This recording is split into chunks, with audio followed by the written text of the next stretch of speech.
The market has just seen some fresh highs in key metrics, but how long will it last? Well, we're going to talk about that today. Hi, I'm Tony Meier with Windermere Real Estate. We're going to distill 34 years of experience and hundreds of closed transactions into actionable information so you can make a decision on a real estate move this week.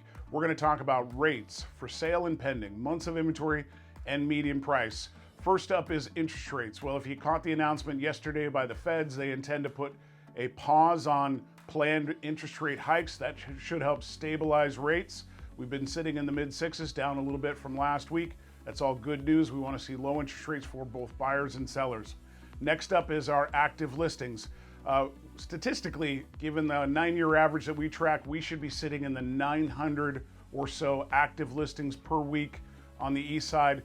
We basically been flat. We started the year at 507 and here we are at 512 many weeks into the year. So active listings are just not flooding the marketplace, which is going to keep stabilization in prices.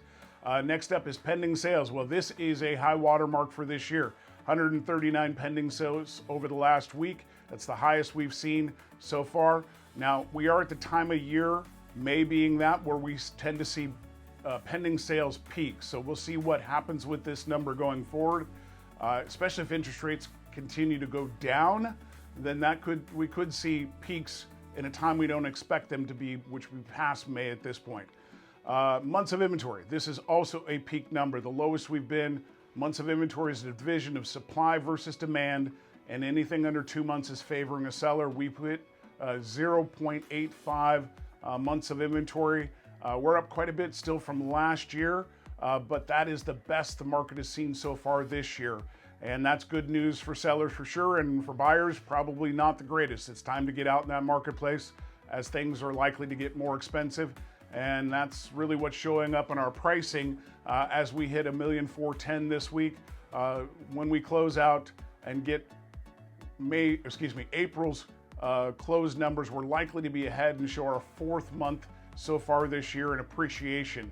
But prices are holding up quite well, again, based upon the supply versus demand dynamic. So we talk a lot about a bunch of different things every week. If you have questions, first of all, you can put them in the comment section down below, but you can reach out to us. We've got information on specific neighborhoods, not just the east side, but help you really understand what's happening in Redmond, Woodinville, Bellevue, Kirkland, your little subdivision. We can help you understand exactly what the market dynamics are so you can make an educated decision on a move. If you like what we have to say, please hit the subscribe button down below, hit the bell icon so you're notified of our future updates. Well, that's it for now. We'll talk with you next week. Take care.